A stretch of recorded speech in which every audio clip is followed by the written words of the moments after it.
And welcome back to Canadian North Resources channel with an abundance of base metals for the renewable future. To give us some insight into some recent warrants, a 2024 outlook, we have Sophie, the head of corporate development, joining us as always. Welcome back. Thank you. Thank you for having me. Happy New Year. Happy New Year to you as well. So I want to dive right into this because you had some warrants that were exercised, giving a bit of a cash injection. Do you want to give us a bit of history on those warrants and kind of what it means for Canadian North Resources? Sure. So we had warrants that were issued prior to going public with a private placement, and there was just over 22 million warrants, and they were priced at $1.50, and they expired December 29th of 2023.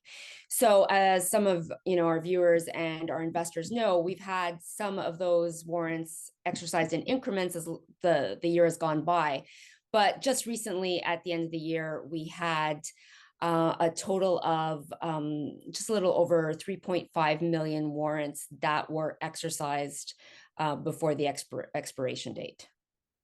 Now, when it just comes to the warrants, what does that look like on the books in the terms of cash? And just kind of expand a little bit farther for us. Well, what that means for the company, which is a great thing for investors, is that there's no longer an overhang on the company. So there are no more warrants that are outstanding. And in terms of cash, well, what that looks like is, throughout the year, last year and the end of the year, we've received over 9 million. So $9.1 million in hard dollars. And what that looks like is what I like to say is that a lot of that, so I would say probably almost, close to 40% of that has been from insiders. So that again, just proving that, we have the support of our longtime shareholders. As I mentioned, this was from the initial private placement before going public. So there's a lot of belief in the project going forward, and as well as, taking a further investment from insiders in the future of Canadian North.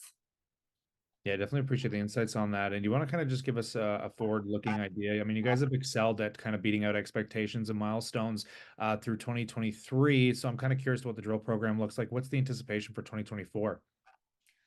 Well, the good news is obviously that exercise of warrants was a cash infusion into the company. So we have some working capital, and we've announced and we've talked about it that we have a updated 43-101 coming out in Q1 of this year. As well, we want to take the results from that, and our most recent press release, we did an electromagnetic survey, borehole survey. We want to take the results from that, as well as the results from the updated 43-101, and then look at doing some further drilling that's going to expand that resource that we keep this world-class resource that we believe we have, and we want to prove out before the end of 2024. Yeah, and I'll implore the investors to go back and look at some of those videos because you guys have been really building out a lot of resources that definitely kind of making Canadian North Resources look pretty undervalued in this current market environment. As I think the entire metal sector seems to be largely underappreciated, but that might change as the interest environment changes in the speculative market, and just venture capital market seems to be picking up here. But I'll pass that off to the viewers. We'd love to know what you think, and consider subscribing for those updates as news and catalysts hit the wire. But on that note, as always, we look forward to catching you in the next one.